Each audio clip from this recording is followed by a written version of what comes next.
எந்த ஒரு திட்டத்திற்கும் 12 முதல் 18% கமிஷன் கேட்பதாக சேலம் மேற்கு சட்டமன்ற தொகுதி உறுப்பினரும் பாமகவை சேர்ந்தவருமான அருள் பரபரப்பு குற்றச்சாட்டை கூறி அதிரடியும் முன்வைத்துள்ளார். இது குறித்து விரிவாக நம்ம இந்த ஒரு வீடியோவில் பார்க்கலாம். சேலம் மேற்கு சட்டமன்ற தொகுதி உறுப்பினர் இது தொடர்பாக வெளியிட்டுள்ள கடிதத்தில், கடந்த 3 ஆண்டுகளாக எம்எல்ஏ பதவி உங்களுக்கு பல்வேறு விதமான அனுபவங்களை ஏற்படுத்தியிருக்கிறது.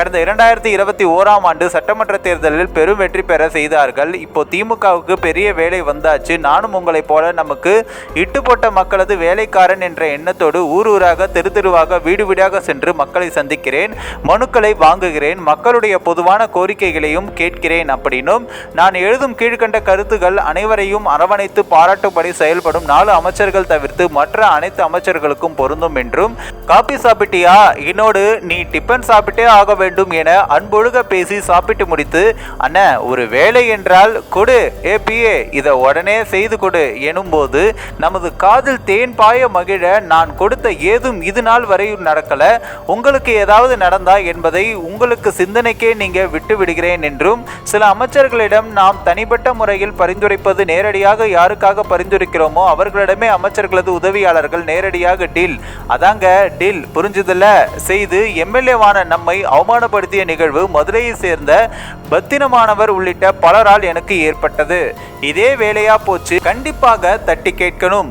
அமைச்சர்களுக்கே வெளிச்சம். முன்னாள் எம்எல்ஏ இது என்ன கேட்டேன். அவர்கள் சொன்னது வியப்பை தந்தது. கடந்த திமுக அதிமுக இரு கட்சி ஆட்சியிலும் மந்திரிங்க கிட்ட போய் ஏதாவது பரிந்துரை கொடுத்தா சபை நடக்கும் போது பேரவையில் நம்ம சீட்டில் ஒட்டிய கவரில் ஆர்டர் இருக்கும், செய்ய முடியவில்லை என்றால் போன் போட்டு கூப்பிட்டு இது குறித்து அமைச்சர் விளக்கமா சொல்வாரு என்றார். ஆனால் இதுவரை ஒரு நாள் கூட எனக்கு இந்த அனுபவம் இல்லை. உங்களுக்கு பழையவர்கள் பலர் இருந்தும் மாறிவிட்டார்கள். இன்று உள்ளவர்கள் போட்டி போட்டுக்கொண்டு 12 முதல் 18 வரைங்கிறாங்க. குறைத்து கொள்ளுங்கன்னா மேலே கை காட்டுறாங்க. எல்லாத்துக்கும் தனித்தனி என வேதனையை வெளிப்படுகிறது. இதை நான் சொல்லவில்லை, இவைகளை எல்லாம் ஏன் உங்களிடம் பகிர்ந்து கொள்கிறேன் என்று. உங்கள் மாவட்ட அமைச்சர் உங்களுக்கு நெருக்கமானவராக இருக்கலாம். அவரும் நம்மை போல எம்எல்ஏவாகி பின்னரே அமைச்சரானார் என அவரிடம் எடுத்து சொல்லுங்கள். இன்றைய அமைச்சர் நாளைய வெறும் எம்எல்ஏ, இதெல்லாம் அவருக்கு நம் நிலைமை ஏற்படக்கூடாது என எடுத்து சொல்லுங்கள். என்னது மாத்த போறீங்களா? சட்டத்தை கையில் எடுத்த ராகுல் காந்தி இப்போ சேல்ஸ் பிச்சுக்கிட்டு போகுதாமே. அமைச்சர்கள் நமக்கு தரும் மரியாதை இதுதான் என்றால் அதிகாரிகள் தரும் மரியாதை மிக சிறப்பு. நல்ல பல அதிகாரிகளுக்கு மத்தியில் சிலரை நாம் எம்எல்ஏக்கள் சந்திக்கும் போது கூட்டத்தில் இருக்கும் என சந்திக்க மறுக்கிறார்கள். சமீபத்தில் ஒரு மிகப்பெரிய உயர் அதிகாரியிடம் தலைமை செயலகத்தில் ஒரு கோரிக்கை மனுவை கொடுத்து புகைப்படம் எடுக்க வேண்டும் என்றேன். அவர் மறுத்துவிட்டார். ஏங்க, எம்எல்ஏக்கு படம் எடுக்க தகுதி இல்லையா? அவருக்கு முன் இருக்கையில் அப்பொழுது அமர்ந்திருந்த அந்த நேர்மையான உயர் அதிகாரியே அதற்கான காட்சி. இதுதான் இன்றைய மக்களாட்சி. நமக்கு ஓட்டு போட்ட மக்களுக்கு இந்த 5 வருடங்களில் ஏதாவது செய்து கொடுத்தால் தானே மீண்டும் அவர்களுடைய முகத்தில் விழிக்க முடியும். தேர்தலில் நாம் செய்த செலவுகள், அதனால் நமக்கு ஏற்பட்ட கடன்கள் குறித்து இங்கு நான் ஈனும் குறிப்பிட விரும்புகிறேன்.